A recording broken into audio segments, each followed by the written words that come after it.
জনতা পার্টির সরকার গঠন করা হয়েছিল আপনাদের আশীর্বাদে, আপনাদের আন্তরিক অংশগ্রহণের মাধ্যমে। সেভাবে সরকার কাজ করছিল সারা রাজ্যে, কিন্তু যেহেতু তখন কমিউনিস্ট পার্টি অর্থাৎ বামফ্রন্টের নেতৃত্বে আগরতলা পৌর নিগম ছিল, আমাদের কেন্দ্রীয় সরকারের স্মার্ট সিটি মিশন, এটা এখানে বলার চেষ্টা করেছে এখানে অমিতাভ বাবু এবং সমরদা, যে স্মার্ট সিটি মিশনের কাজ আমাদের চলছে। 2016 সালে আপনারা অবগত আছেন যে ভারতবর্ষের 100টা স্মার্ট সিটির মধ্যে আমাদের আগরতলাকে নরেন্দ্র মোদীজি স্মার্ট সিটি মিশনে অন্তর্ভুক্ত করেছে, অর্থ প্রদান করেছে এই রাজ্যে, এই শহরের মানুষের সার্বিক ডেভেলপমেন্টের জন্য।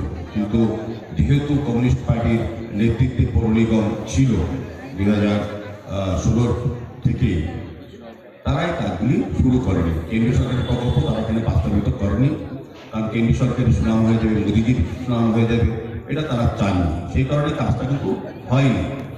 যখন 2018 সালে আমাদের সরকার এসেছে, তখন কিন্তু এই কাজগুলি হাত দেওয়া হয়তো। তারপর আরো 2 বছর পৌর নিগমের দায়িত্ব ছিলেন কমিউনিস্ট পার্টির শাসিত বামফ্রন্টের পৌর নিগম, তারা এই কাজগুলি করতে দেয়নি সুন্দরভাবে। যাই হোক, 2021 সালে 8ই ডিসেম্বর আমরা আপনাদের আশীর্বাদে আগরতলা পৌর নিগমের আমরা দায়িত্ব পাই, শপথ নিয়ে মেয়র হিসেবে এবং কর্পোরেটর হিসেবে ওনারা দায়িত্ব নেন।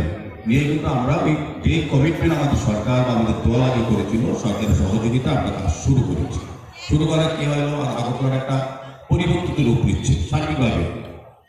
রাস্তা, ট্রেন, নিকাশি ব্যবস্থা, আলোর ব্যবস্থা, পরিত্যক্ত জলাশয়গুলি সংস্কার করে সৌন্দর্যযুক্ত মানুষের ব্যবহারযোগ্য করা, এই ধরনের পার্কগুলিতে যেগুলি নেশার আড্ডার জায়গা ছিল, নেশার জায়গা ছিল, সেগুলিকে সংস্কার করে মানুষকে ব্যবহার করার জন্য জিম বা অন্যান্য ব্যবহার সমস্ত গার্ডেনিং করে সুন্দর করে ব্যবহার করা হচ্ছে। সারা আগরতলাকে একটা পরিবর্তিত রূপ দেওয়া হচ্ছে। আপনি দেখবেন আগরতলাকে যদি যারা বলেন, তারা যারা ব্যবহার করেছেন বিভিন্ন কাজে বা দেখেছেন, আমরা অনেক সময় মনে করি যে আমরা যারা 19 নম্বর ওয়ার্ডের বাসিন্দা, আমার বাড়ির সামনে ট্রেনটা যখন এখনো হয়নি, অনেক দিন হয়তো বা প্রয়োজন আছে, হয়তো আগরতলা কোনো কাজ হবে। বিষয়টা এরকম না। যখন ধলেশ্বর যাবেন, বড়মলপুরে যাবেন, প্রতাপগড় যাবেন, বরদলা যাবেন, বড়মলপুরে যাবেন, তখন দেখবেন যে আগরতলা শহরটা কতটা পরিবর্তন হয়েছে। এবং আপনি যখন আপনার এরিয়াতে বেরোবেন, দেখবেন আপনার পাশের বাড়ি ট্রেনটা হয়ে গেছে, রাস্তাটা হয়ে গেছে, যেগুলি দীর্ঘ 40 বছর করা উচিত ছিল, যাদের উপর দায়িত্ব দিয়েছিলেন, ভরসা রেখেছেন, তারা কাজগুলি পূর্ণভাবে করেনি বা আন্তরিক ছিল না। আমাদের পুরনো ভাষার পর আমরা সার্বিকভাবে আমরা কথা দিয়েছিলাম যে আমরা শহরটাকে পরিবর্তন করবো, মানুষের চাহিদা, মানুষের প্রত্যাশা এবং যে মানুষের যে মৌলিক যে সমস্যাগুলো, সেগুলি সমাধানের মাধ্যমে সেভাবে আমাদের কাজ চলছে। আপনি আগরতলা শহরে দেখবেন সারা শহরের কাজ চলছে। অনেকের মানুষ শুনতে দুর্গাপূজার আগেও আমাদেরকে বলতেন, অনেক সময় মিডিয়াতে বলতেন, অনেক রাজনৈতিক দল যারা উন্নয়ন বিমুখ, যারা উন্নয়নকে